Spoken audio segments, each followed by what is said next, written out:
When I first saw this picture here, it instantly reminded me of a Land Rover, and specifically the Evoque. Honda has unveiled the new Prologue, and I think it looks really good. It's based on the same platform as the Blazer EV. They're gonna have the same powertrains and battery packs, and will go on sale in 2024. On the inside, you have 11-inch digital gauge cluster and an 11.3-inch central infotainment screen, and many different configurations will be available for the new Prologue, including front, rear, and all-wheel drive.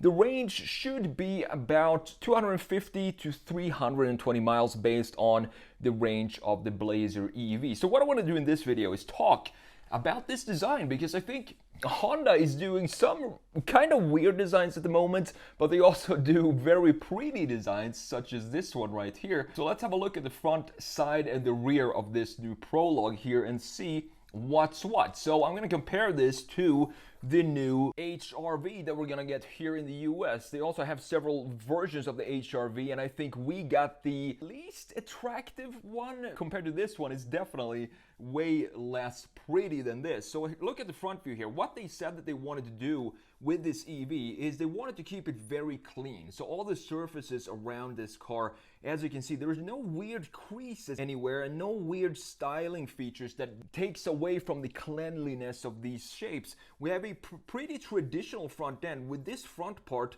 looking super clean with the one LED that's straight. It's just a simple straight line, a nice little indicator in the side, a nice grille even though it is a full EV, and we have a separation between the lower part right here on the front end and the top part with this gorgeous bumper. And in addition, they also added this fog light in a pretty simple framing. So just a rectangle like this with some beautiful chamfers around it, and I think it's a really timeless looking design, and I can't wait to see how it will look in 3D when I see it out on the street. So looking at the side view, this is also very surprising to me because EVs tend to look a little off when it comes to the proportions. Specifically when you have crossover SUVs like this, they tend to turn out to be sort of a blob, and that is because, as I've said before, when you don't have an internal combustion engine, you could essentially do what the Canoe, for example, company is doing, just stretching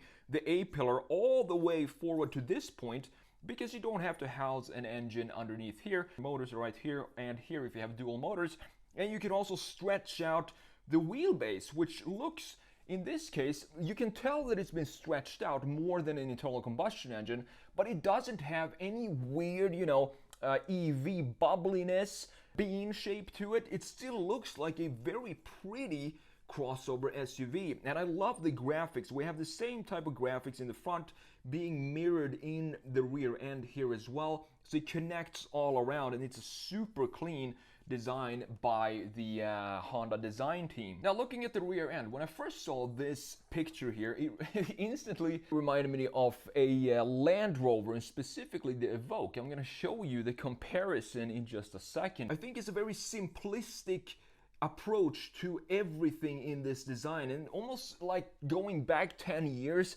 but just updating the graphic features and make it look modern. For example, this light bar assembly right here feels simple enough that I think it's going to look really good in 15-20 years from now. We also have a proper looking bumper with a pretty standard looking diffuser in the bottom part. It does have some styling features, for example these things going up here, but that's okay. I think that this adds a little bit of more interest to this design instead of having this be just straight and move down this light to this point, for example. I think adding a little bit of styling to this design, such as these upticks in the diffuser, creates more interesting details to look at. But also same thing here, you have the same type of graphics in the rear like we have in the front, a single LED light bar in the rear end as well, tying everything together graphically. Now looking at the interior with the 11-inch, I think that was 11-inch and this was 11.3 or 11.4.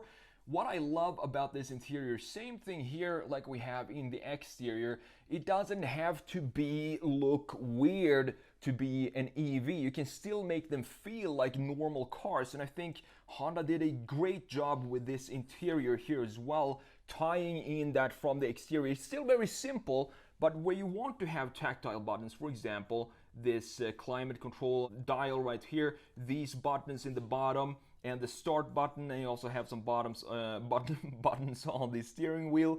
These are controls that I always want to have tactile, because now when I'm driving, for example, my Tesla Model 3, and I want to change something when I'm driving, I'm gonna bump around and jump around with my finger, and it's almost impossible to get to the right correct place in the display. But here you can just feel what you're doing with your controls, and I think that first of all, it's a lot safer, but it also makes it a lot more easy to do whatever you want to do. I like that we have two separate screens here, one screen for the gauge cluster and a separate screen for the infotainment system. I think they could maybe be integrated better in this dash.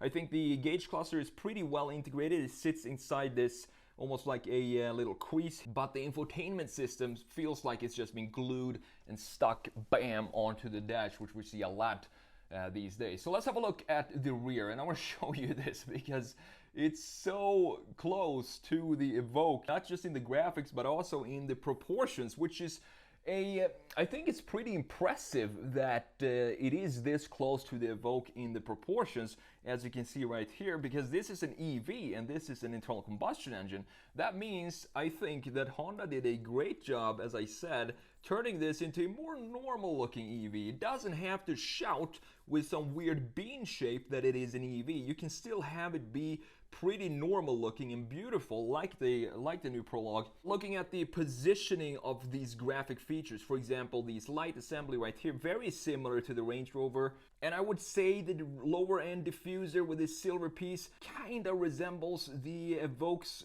lower part right here as well. I think this is a big deal too. This roofline slopes back pretty hard, creating this a sportier look, which makes it look great, but it also makes it look a lot like the Evoque, which has more of a angle right here in the corner, and then when it slopes back even further or dips harder than the Honda. And both of these look good. The Honda maybe have a little bit more emotion to it, a lot more curvature and fluidity in its lines, while the Range Rover is very static but still looks great. It's kind of more like a product design. So looking at the front end and comparing it to the new HR-V, I'm not a huge fan of the HR-V. I think this looks very weird. It looks strange. I think the positioning of the headlights in relation to the grille, for example, it just feels like two different cars that they just melted together in Photoshop and created this front end. They don't feel like they have any connection to them, and looking at the lower part, we don't have a clear separation between the top because the grille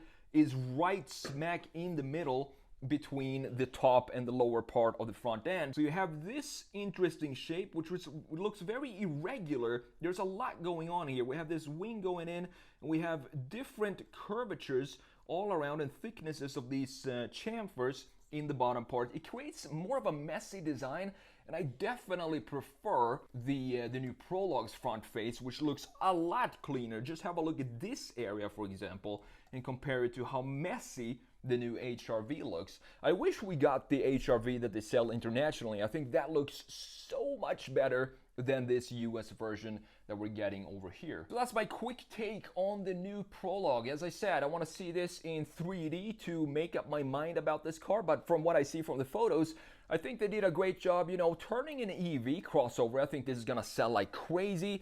People who don't like the more aggressive styling of the Blazer, they can still have the same powertrain and battery and specs in this package, in this more elegant exterior design.